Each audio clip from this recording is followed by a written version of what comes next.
saya ucapkan selamat datang di dunia putih abu-abu, di mana kalian akan menjalani pembelajaran yang lebih tinggi, berbeda dengan ketika SMP seperti itu. Dan saya harap kalian lebih dewasa untuk menyikapi pembelajaran ketika masuk jenjang SMA seperti itu. Sebelum pembelajaran dimulai, alangkah baiknya kita berdoa terlebih dahulu. Silakan Mas Agus bimbing doa.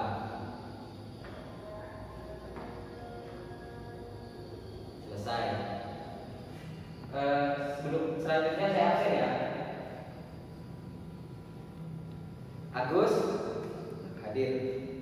Ridwan ya. Sodikin ya. Pina ya. Baik, alhamdulillah untuk hari ini hadir semua ya. Sebelumnya saya di sini ingin bertanya, apakah kalian sebelumnya mempelajari IPA ketika SMP? Mempelajari ya. Nah, kemudian saya akan bertanya lagi kepada kalian, apa perbedaan IPA dengan biologi yang akan dipelajari hari ini? Belum tahu? Nah, maka dari itu saya akan menyampaikan perbedaan antara IPA dan biologi ketika SMP dan ketika SMA. Ketika kalian SMP, itu kalian mengenal istilah IPA, di mana IPA ini mencakup 3 hal, yaitu ada biologi, ada kimia, dan ada fisika. Nah, di SMA itu berbeda lagi. Ketika kalian di SMP itu hanya mempelajari dasar-dasarnya saja dari ketiga materi tersebut. Ketika sudah beranjak SMA, itu bukan IPA lagi, melainkan ada biologi, ada kimia, dan ada fisika. Materinya lebih banyak lagi yang harus dipelajari karena tingkatannya kalian itu lebih tinggi. Maka dari itu, pembelajaran biologi pada hari ini yaitu masuk pada materi pertama, yaitu ruang lingkup biologi. Kemudian tujuan pembelajaran. Nah, tujuan pembelajaran di sini yaitu bertujuan yang pertama, siswa dapat memahami biologi sebagai ilmu. Yang kedua, siswa dapat menjelaskan pengertian biologi. Yang ketiga, siswa dapat menentukan macam-macam objek biologi. Dan yang terakhir, siswa dapat menentukan tingkat organisasi kehidupan pada suatu objek biologi.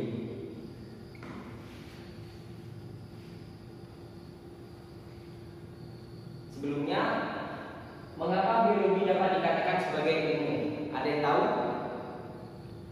Ya, silakan sedikit.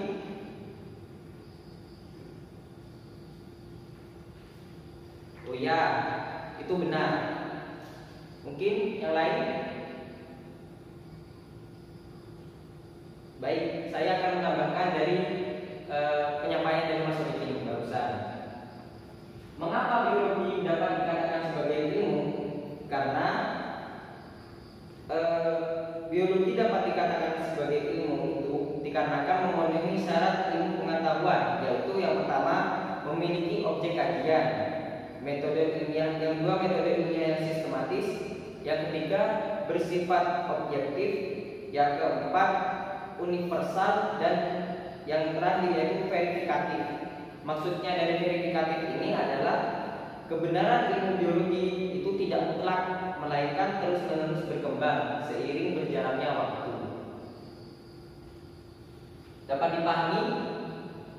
Baik, lanjut ya. Kemudian, apa pengertian dari biologi? Apa ada yang tahu? Ya, silakan Mbak Vina. Ya, itu benar. Mungkin dari yang lain?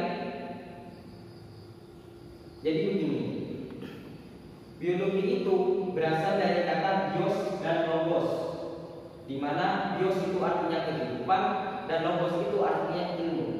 Jadi biologi adalah ilmu yang mempelajari tentang makhluk hidup yang mencakup seperti manusia, tumbuhan, hewan, dan mikroorganisme.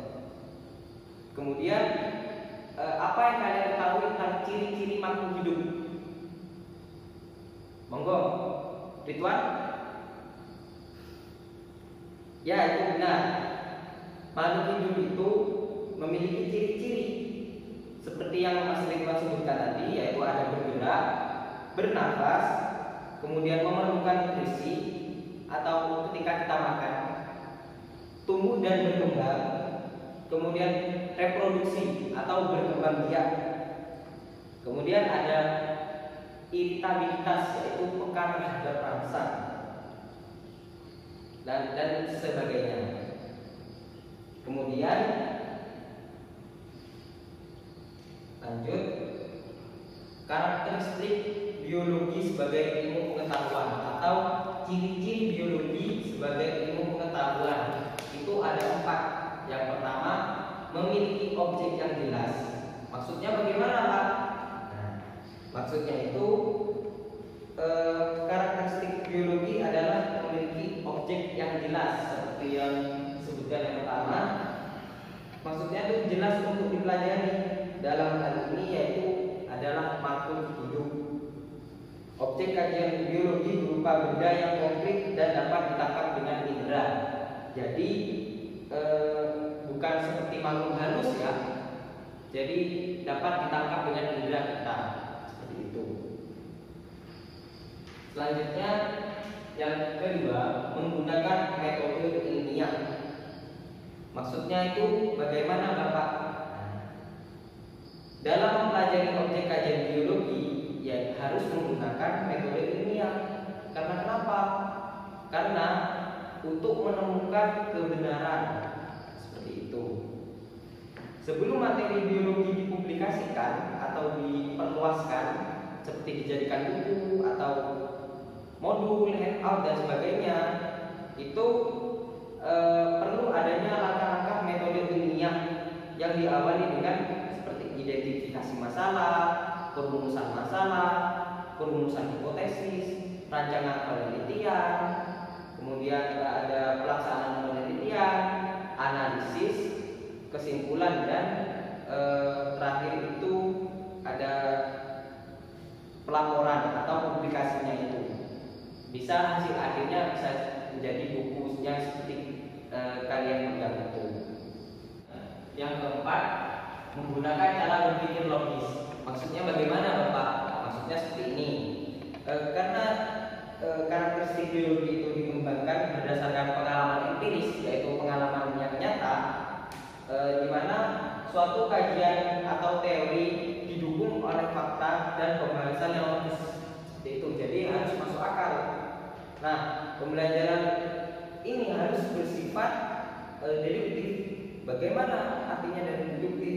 Deduktif itu artinya berpikir dengan menarik kesimpulan dari hal-hal yang umum menjadi ketentuan yang khusus dan hasilnya bersifat objektif atau apa adanya, seperti itu.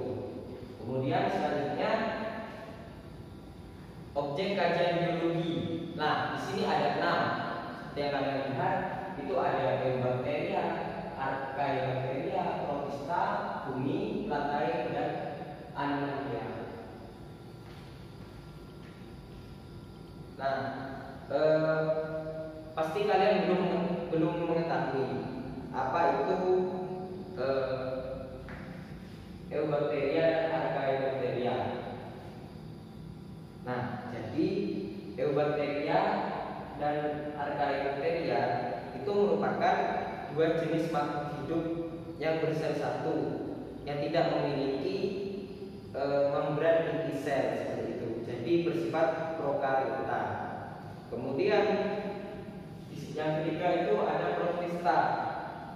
Protista itu kelompok makhluk hidup yang mempunyai dinding sel atau eukariotik dan tidak termasuk ke dalam kingdom manapun, entah itu kingdom animalia, plantae maupun fungi. Kemudian yang keempat fungi. Nah, fungi pasti kalian sudah mengetahui apa itu fungi. Plante itu adalah tumbuhan. Dan yang terakhir animalia, yaitu membahas tentang hewan seperti itu. Lanjut ya. Nah, selanjutnya sini ada cabang-cabang objek kajian biologi.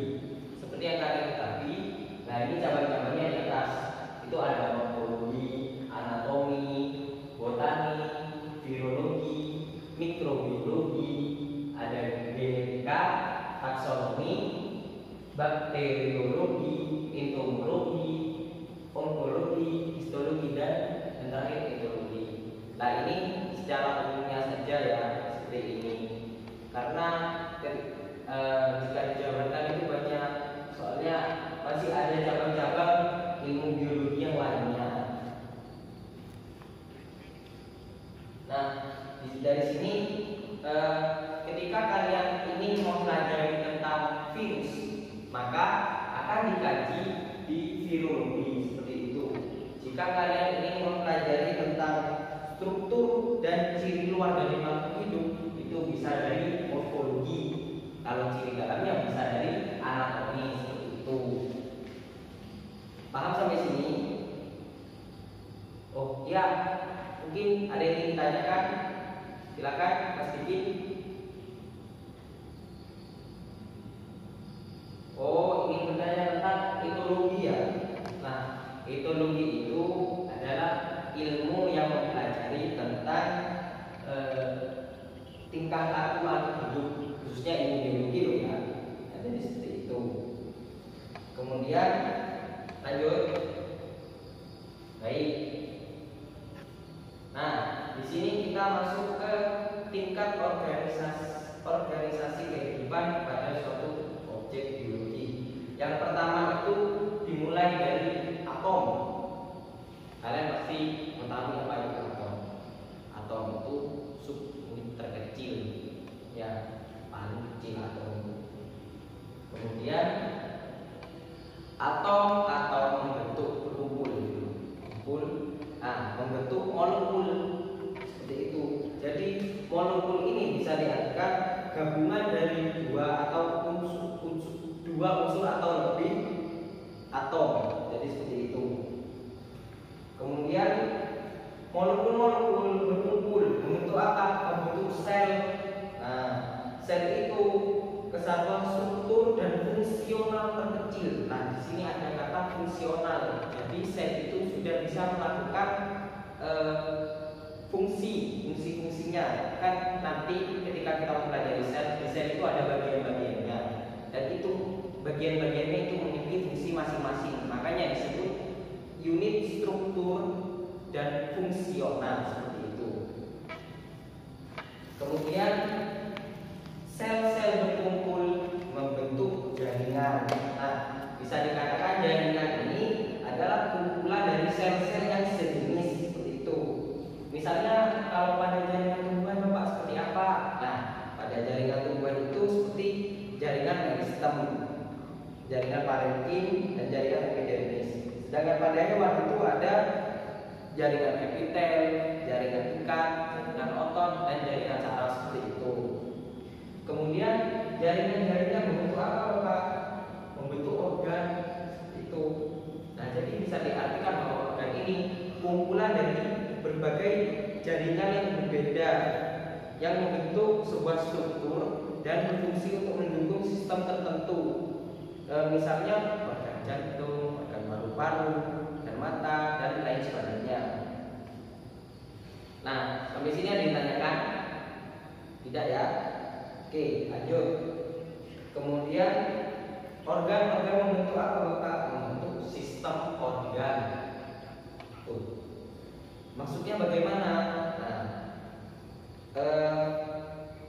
kumpulan organ-organ itu yang menjalankan sistem tertentu. Jadi di sini contohnya itu kalau pada manusia itu sistem pencernaan, sistem peredaran darah, sistem koordinasi, sistem ekskresi, dan lain sebagainya seperti itu ya. Kemudian lanjut, sistem organ itu membentuk suatu individu.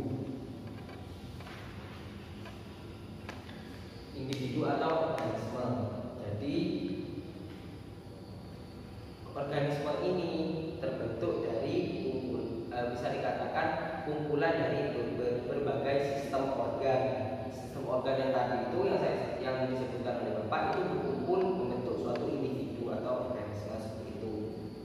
Nah, kemudian organisme atau individu-individu berkumpul membentuk suatu populasi. Jadi populasi ini bisa diartikan dari kumpulan dari individu yang sejenis. Misalnya contoh nih, ada 10 kucing berada di satu daerah yang sama, itu bisa diartikan sebagai populasi. Kemudian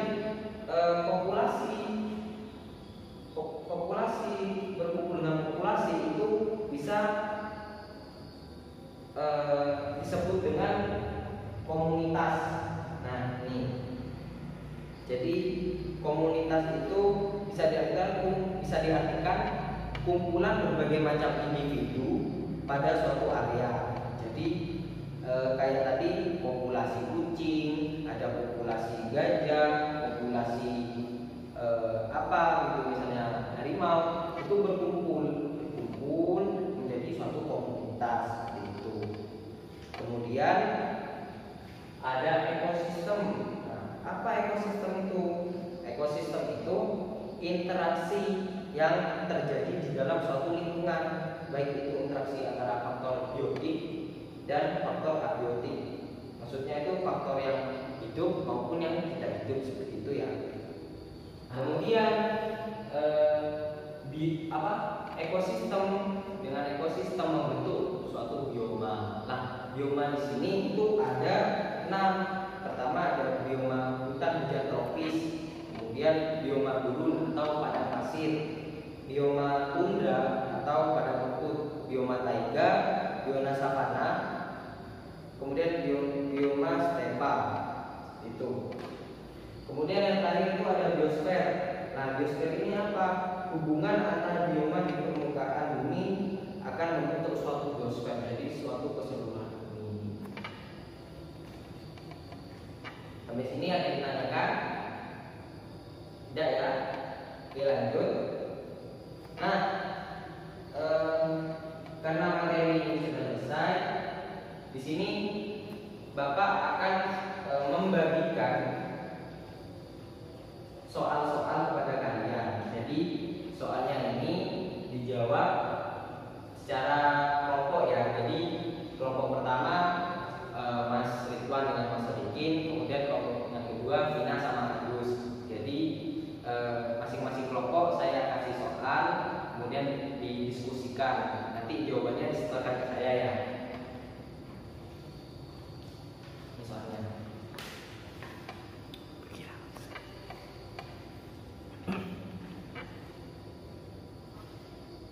Baik, soalnya sudah, jawabannya sudah selesai semua, sudah diskusi. Nah, baik, hasil diskusinya kalian saya terima. Kemudian karena waktunya sudah hampir habis, jadi di sini saya akan menyimpulkan pembelajaran pada hari ini. Nah, pembelajaran pada hari ini yaitu mempelajari tentang ruang lingkup biologi. Apa itu biologi? Nah, biologi merupakan ilmu yang mempelajari tentang makhluk hidup yang mencakup manusia, tumbuhan, hewan, dan mikroorganisme. Seperti itu. Kemudian karakteristik dari biologi sebagai ilmu pengetahuan yaitu ada 4. Yang pertama, memiliki objek yang jelas. Yang kedua, menggunakan metode ilmiah. Yang ketiga, menggunakan langkah-langkah yang sistematis. Dan yang keempat, menggunakan cara berpikir logis. Itu. Nah, baik, karena pembelajaran hari ini sudah selesai. Sebelumnya Bapak beri tugas dulu pada kalian. Nah, tugasnya ini sangat gampang. Kalian cukup resume materi hari ini dan kumpulkan minggu depan. Jadi jangan lupa ya untuk diresume seperti itu. Oke, untuk materi minggu depan kalian akan mempelajari tentang keanekaragaman hayati. Jadi Bapak berharap kalian baca-baca ya, boleh dari buku, boleh dari internet. Intinya kalian ada asupan ilmu pengetahuan atau wawasan baru terkait keanekaragaman hayati. Kemudian saya akan memberikan suatu motivasi ke kalian. Semoga motivasi ini dapat menumbuhkan keinginan kalian untuk belajar. Yaitu motivasi ini saya ambil dari pepatah orang Madura, yaitu yang mengatakan no pain no gain. Tidak ada suatu keberhasilan tanpa suatu usaha, seperti itu. Nah, pembelajaran pada hari ini sudah selesai. Silahkan Mas Agus dipimpin doanya.